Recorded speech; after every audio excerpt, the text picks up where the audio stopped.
The clock ticks louder at night, maybe because the silence listens, the lavender scent lingers, mixing with the faint odor of paper and memory.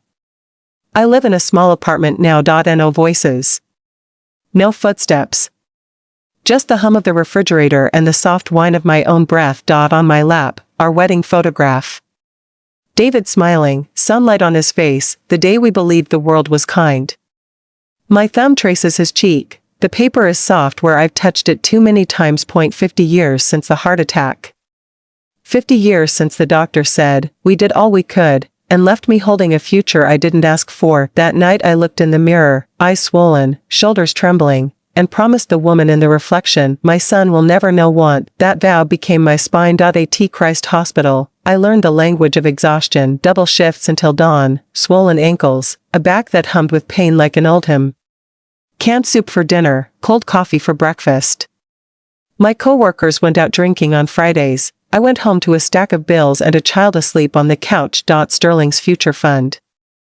That was what I called the small account. Every deposit a prayer, every dollar a promise. Love became arithmetic. Sleep became a rumored. He once brought home a report card full of A's. I pinned it over the sink. I didn't say I'm proud. I didn't have to. He knew. The night he said he wanted to go to college out of state, I smiled and nodded. Later, at the kitchen table, I whispered to my calculator like it could bless me. Numbers never lie, but sometimes, love asks them to. When the acceptance letter from NYU came, he held it with shaking hands. Mom, I got in. I pulled him close. Tears, laughter, joy. After he went out to celebrate, I stayed behind with a stack of bills. Tuition, housing, books, more than a year's salary. So I cashed out the savings. Took a loan, worked double shifts until the days blurred. Every sunrise was a step toward his future. Every ache, a hymn I hummed for him. His graduation. A sea of caps and sunlight.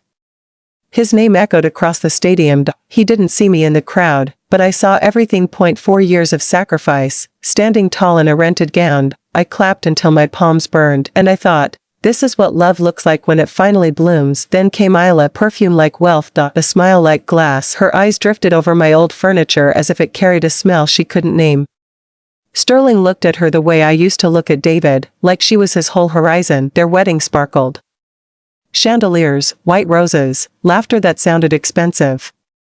I smiled until my cheeks hurt, holding a glass I never drank from. I told myself happiness sometimes looks like distance. They wanted a house next. Hyde Park, big yard, marble counters, Isla said, her nails clicking against her phone. I warned them. He brushed me off. It's an investment, Mom. We'll manage. When the bank hesitated, I co-signed. The pen felt heavier than any patient I'd ever lifted. I gave them David's life insurance for the down payment. He squeezed my hand. You've always believed in me. I smiled.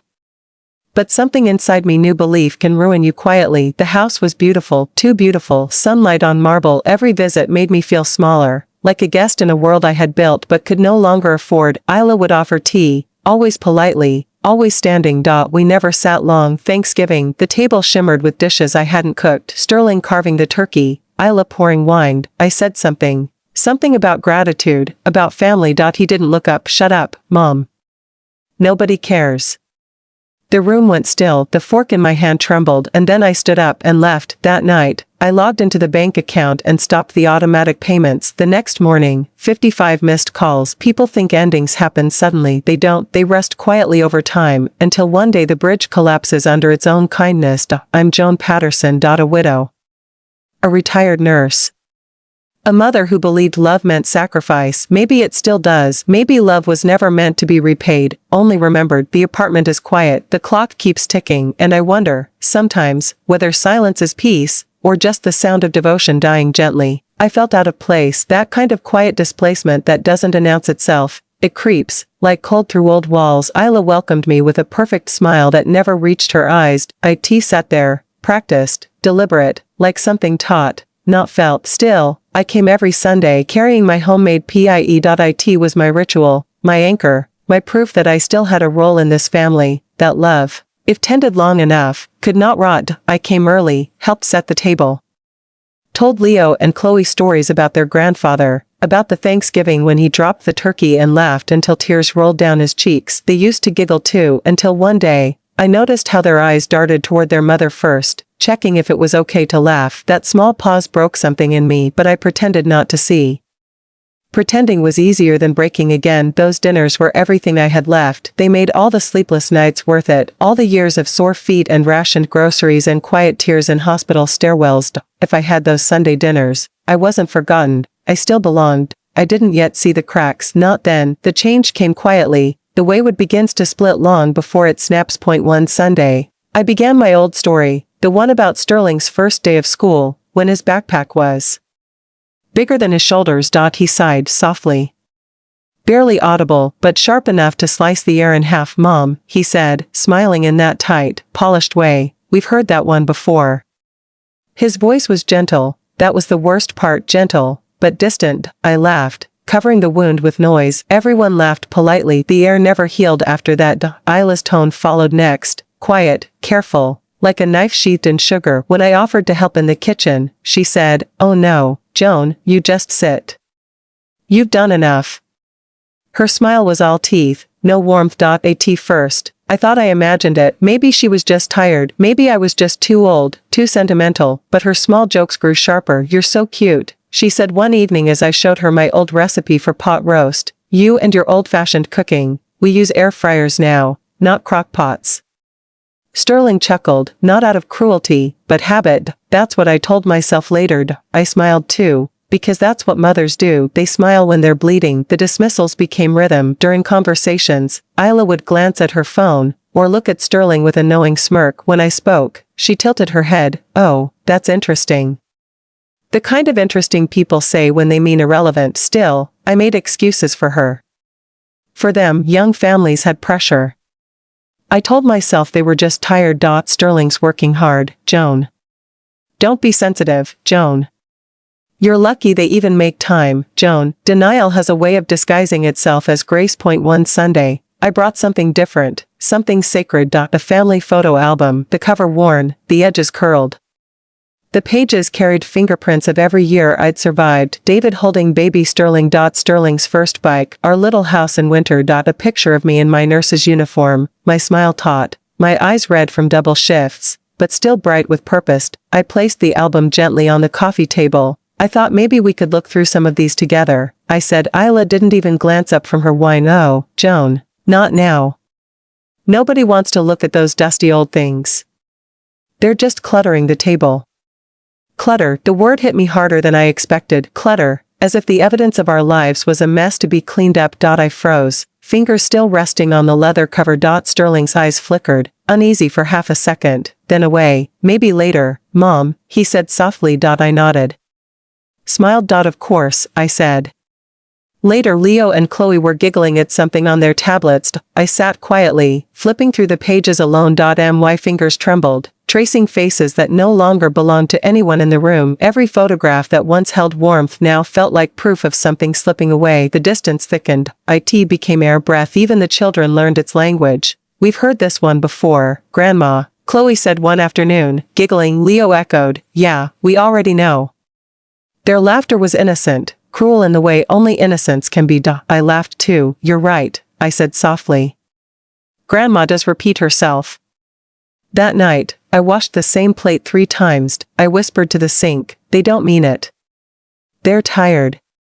He's under pressure. But something inside me had already started to change shape. The ache was hardening, becoming stone, and stones don't cry, they crack. One evening, after dinner, I lingered by the front window before leaving. Through the glass, I watched them, Isla laughing, Sterling pouring her another glass of wine. The album sat untouched on the shelf behind them. A ghost in its own home. I stood there a long time, watching the flicker of light on the glass, and for the first time, I didn't feel sad. I felt nothing, just the faint click of something inside me closing. A door I didn't know was still open. Thanksgiving again. The house gleamed like a magazine spread, polished floors, candles, the smell of rosemary and wealth. I had baked 2 pies that morning, even though Isla reminded me the caterers had dessert covered. "It's tradition," I said, softly. She smiled thinly. "If it makes you happy, Joan." Now I sat at the far end of the long table, a place they gave me out of obligation, not love. The laughter came in waves I couldn't catch. Every sound blurred, every light felt too bright. Sterling looked older, tired, sharp around the edges. Isla's hand rested on his. He didn't look my way. For a moment, I wondered if they even saw me.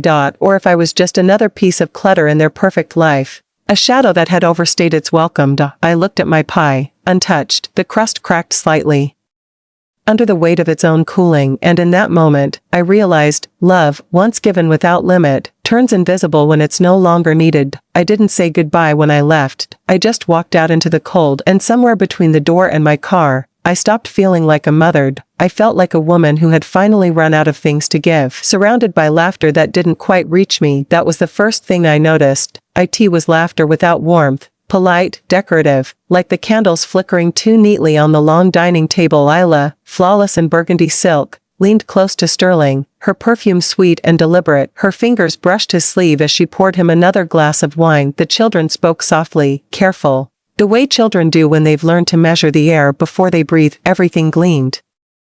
The polished cutlery, the fine china, the glass chandelier humming with light, everything looked perfect, perfect enough to hurt, and yet, I felt like furniture, something placed for effect, not meaning. A prop in the life I had built, but no longer belonged to. I kept my smile steadied. I listened to the sound of forks and glasses, to the hum of comfort I had paid for. The scent of cinnamon and rosemary lingered. The smell of home, if home had a heartbeat. I told myself this was love, that this was success, that all the double shifts, the calloused hands, the sleepless years meant something, that all of this was proof that I hadn't wasted my life. When Isla raised her glass and said, to home, to health, to everything we've built, I joined the toast with a smile that barely survived. Glasses clinked. Sterling's arm brushed hers. She laughed, light, high, rehearsed, and I sat there thinking, I built this, every brick of it, every blessing, every meal, every degree. Every polished smile. It was my labor, my loneliness, my love turned into their comfort. Dinner drifted into talk of promotions, vacations, new investments. I nodded where I could, careful not to interrupt, careful not to take up space that wasn't mine anymore. Then came a lull, the kind that leaves room for memory. I smiled, feeling that old instinct rise, the need to connect through stories, to make warmth out of words.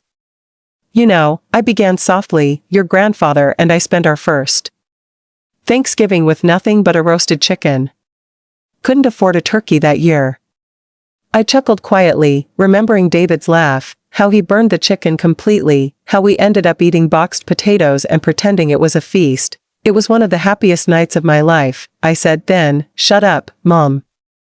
The words were small, almost whispered, but they hit like a hammer through glass. I froze. Sterling didn't look up. His voice was flat, bored, almost detached. It's so boring, he muttered. Nobody cares.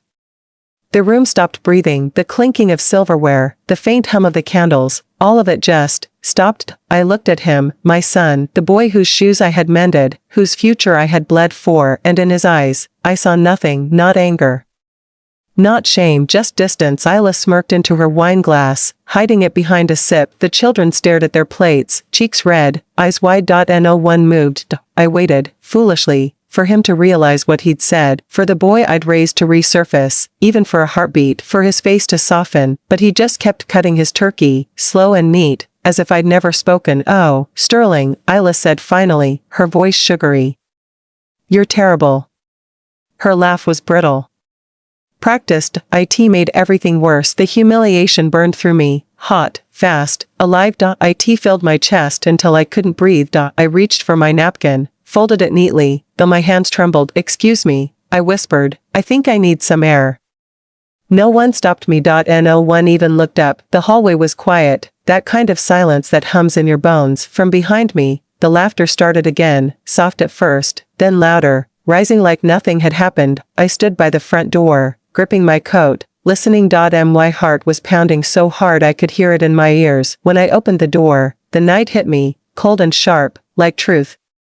The air smelled of frost and pine. I walked down the porch steps, my heels clicking against the stone path, steady but shaking. Behind me, the house glowed, golden, alive, a photograph of happiness, the life I built, the home I paid for, the people I loved more than myself, and I was outside it, watching from the dark. I reached my car but didn't start it. I sat there, staring through the windshield, my breath fogging the glass. My reflection looked back at me, tired eyes, Drawn mouth. A woman stripped of her place at the table she built. The silence was no longer peace. It was verdict. It was final. I thought of David. Of that night I promised him our son would never know struggle, that I would give him everything, and I had every drop of myself. But sitting there, in the car, I realized something I had never dared to think. This wasn't a bad night. It was a revelation. In my son's eyes. I wasn't a mother anymore. I was background noise. An obligation. A shadow that lingered too long at the edge of the picture. Inside, laughter swelled again, muffled by the glass but bright, careless, young.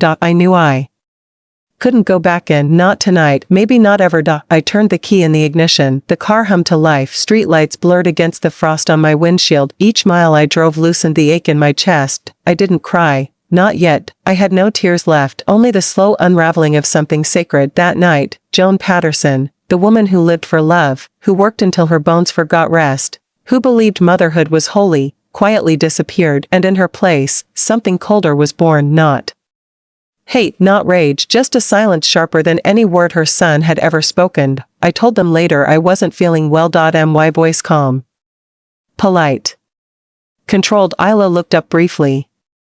Of course, Joan. Get some rest. Sterling didn't glance my way. Yeah, Mom. Drive safe. That was no concern. No touch, just the sound of forks scraping plates as I slipped out. Outside, the air bit at my face. I stood on the porch, looking back one last time, at the windows glowing with everything I used to call home. Then I walked down the path, slow and deliberate, my heels echoing like a heartbeat that didn't belong to me anymore. I didn't go home, not really. I parked a few houses down, beneath a bare oak tree, where the light from their dining room still reached me. From there, the house looked perfect. Framed by glass, alive with laughter. I watched the silhouettes move across the walls. The family. Life's work.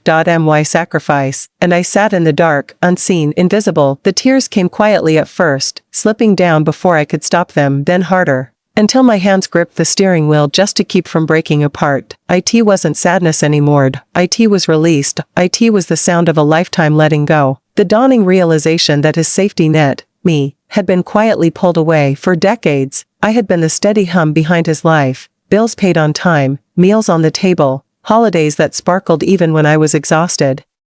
And now, in a single morning, that hum stopped. I ended the call and sat in silence, the phone still warm in my hand.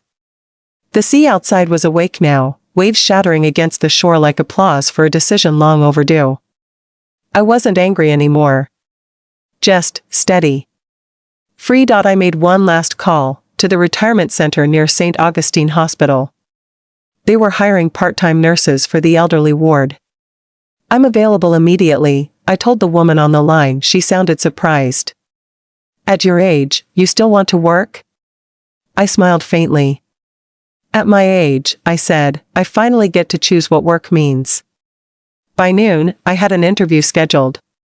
By evening, I had unpacked the few things I brought, the photo of David on the nightstand, my nursing books on a single shelf, the metal box now empty but sacred.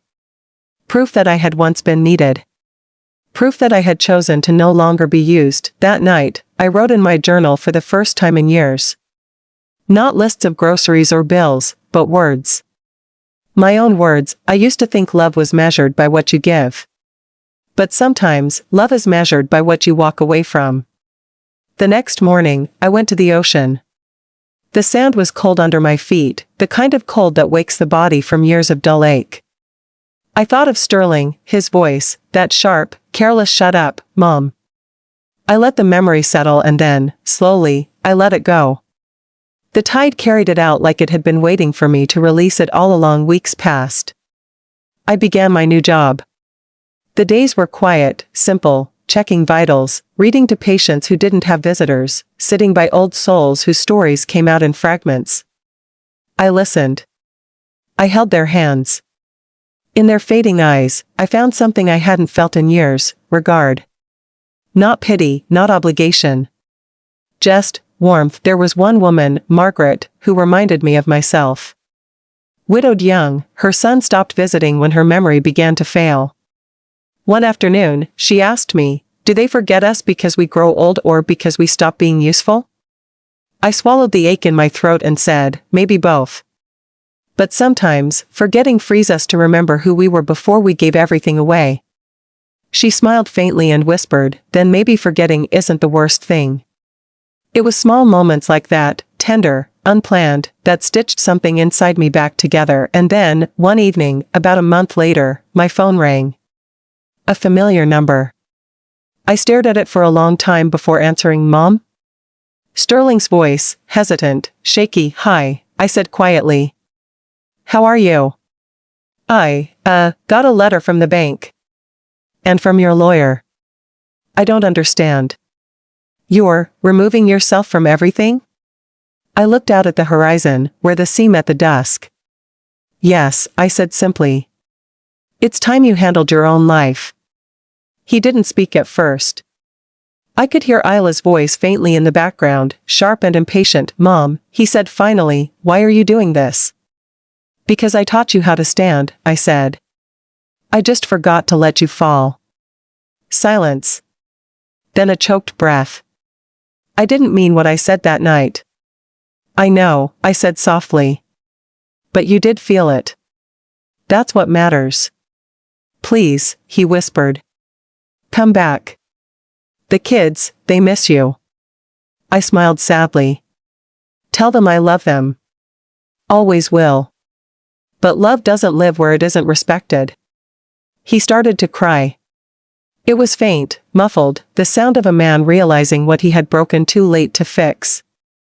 I listened quietly, then said, take care of your family, Sterling. That's your legacy now. When I hung up, the sea was dark and restless. I sat for a long time on the balcony, letting the sound wash over me. I didn't feel triumphant. Just peaceful, the kind of peace that doesn't need to be understood to be real. In the months that followed, the scholarship fund became official. Letters began arriving, handwritten notes from young nurses thanking me for giving them a chance. One wrote, your kindness reached me before I ever knew your name. I taped that one to the wall. It reminded me that my love, though discarded by some, had found new soil to grow in. Sometimes I still dream of that Thanksgiving table, the golden light, the sound of laughter that didn't need me anymore. But when I wake, the first thing I hear is the ocean. Not cruel, not soft, just steady. And in its rhythm, I find something that was mine all along, myself, because sometimes the greatest revenge isn't anger or silence, it's peace that no one can take, no matter how many times they forget your worth. And as the waves crash outside my window, I whisper the only words that still matter. I am not gone. I am finally home. The realization settled like cold air in my chest, the safety net was gone. Not just for them, but for me too. My final call was to the insurance company. I gave my name, my policy number, my calm voice steady as stone. Yes, I said. Report the Lexus for repossession. The vehicle is no longer in my possession or authorized use. There was a pause on the other end. The woman's voice softened. Are you sure you want to proceed, ma'am? Yes, I said again. I'm sure. When the call ended, I set the phone down beside the empty cup of coffee. The sun had risen higher now, light spilling across the balcony in shards that glimmered against the water. The ocean was awake, glittering like glass and fire all at once. Gulls wheeled above, crying out into the wind. My coffee had long gone cold, but I didn't mind. For the first time in years, every single thing I did was mine. Every word, every breath, every decision, mine. I closed my eyes and let the wind move through me. It didn't sting this time, it steadied me. The silence that had once suffocated me now felt sharp, purposeful. The silence had become my weapon. 3 days later, the calls began. At first, 1 or 2. Then 5. Then 12. By the end of the week, my screen glowed like a storm front, 55 missed calls. A flood of panic disguised as concern. I didn't answer any of them. I just let them pile up, one over another, like waves I refused to stand against anymore.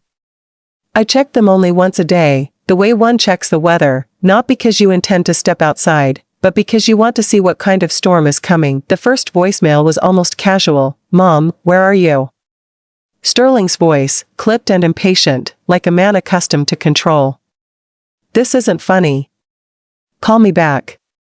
I pictured him in that spotless kitchen, the marble counter I helped him afford, tapping his fingers, certain I'd fold, certain I'd come back around like I always did. I smiled faintly and deleted it.by the second day. The tone shifted. Joan? It was Isla. Her voice trembled around the edges. The tow truck just took my car. They said the title's in your name. There must be a mistake. I don't understand what's happening. Please, can you just call us? The panic in her voice was familiar, that high, tight desperation of someone who has always been protected and suddenly realizes the walls have moved. By the fifth message, Sterling's composure cracked. Mom, he shouted. His voice broke, not with grief, but rage.